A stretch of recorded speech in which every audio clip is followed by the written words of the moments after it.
All right, so let's talk about the stock market. Like, are y'all really paying attention to what's happening right now? Like right now.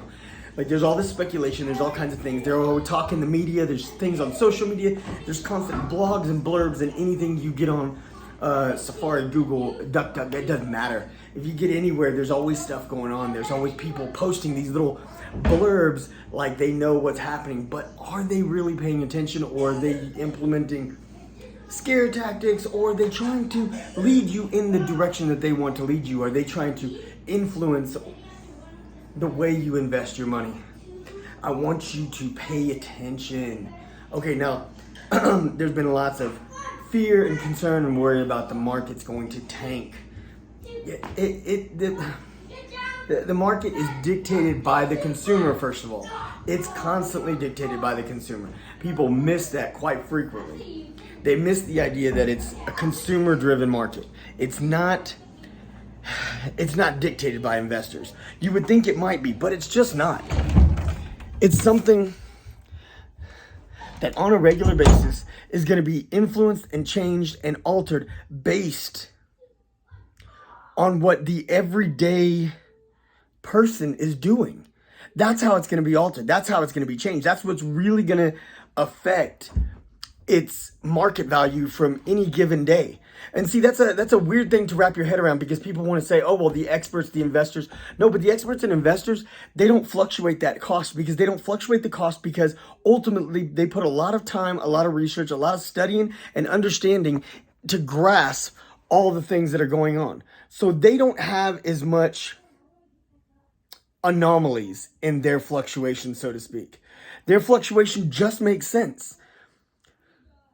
Every day people are going to see these little blurbs, these little Facebook, these little tweets, these little messages. They're going to see things online.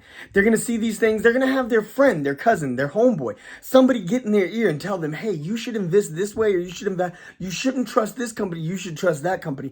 And based on these people, it's going to affect a whole lot of things, because people are going to start like, oh, well, maybe I should, maybe I shouldn't. And people are going to take their money out impulsively. They're going to put their money in impulsively. They're not going to give adequate time and thought to really evaluate what they should be doing. If you look at the market right now, the Titans are still crushing it. They always are. Waste Management, Coca-Cola, Apple, these are killing it. Nvidia is huge right now. Oh my gosh, it's blowing up. It's great. And I think if I remember correctly, it's up like 71, but it's up 71%. For the year, it's up 71% for the year. I am up like 121%, because I caught that sweet spot right when it dipped and I got in good. Oh yeah. And I've gone into Nvidia a couple of times. And that's not me telling you to buy Nvidia, because you know what? Maybe it's not the stock for you. I'm telling you that pay attention to the Titans. Netflix, Netflix and Facebook are crushing it. Look at the numbers. They're killing it. Now, does that mean you should buy Netflix or Facebook? That's up to you. Maybe you're into Meta. Maybe you're into Netflix. Maybe you have some kind of moral compass that says, you know what, you shouldn't get into those things. If you don't believe you should get into those things, don't. There is no reason that you should get into something you're not believing in, you don't buy into, that's going to make you, rest uneasy at night thinking about how you earned your money. But ultimately, what I'm telling you is, it's always great to get in these IPOs, man. You find a great IPO and you're in there right in the sweet spot and it takes off. That's awesome. I was super stoked when I missed out on Coinbase when it first launched, but it turned out to be a blessing, because it took off too high, too fast. And I was able to invest later when it hit that crown and it dropped. And when it dropped, I got in. So I was able to capitalize on Coinbase, and it actually worked out really well. Such a blessing for me, and I'm so grateful and appreciative for how that all played out. But, if you catch these IPOs in the right spot and you're like, hey man, I'm going to get in, I'm going to make some bank, it's going to be really awesome. It's an incredible thing. But, the thing is when you get into these new companies, these companies that are still growing, that are still trying, they're still, trying to get their niche. They're trying to get a name for themselves in the market. They're trying to get Wall Street to recognize them, or people, the everyday person to recognize that they're a competitor.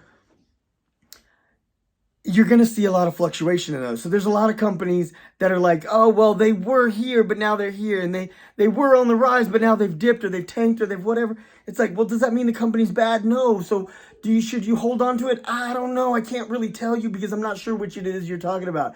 But there's multiple companies that are like that. There's some that I bought into and that they dipped and they took a dip. But you know what? Overall, my portfolio is still looking banging. And I'm still holding tight because some of those companies I still believe in and I still know their potential and I still know where they're going. But overall, should you buy into all the hype and the nonsense? No.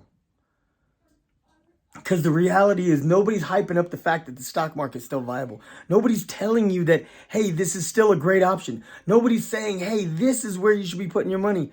Oh, man.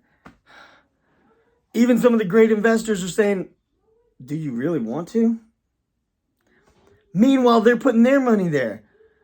Because they're not going to ill-advise you something that they feel hesitant to, maybe, I don't know. Or maybe they're putting their money in there.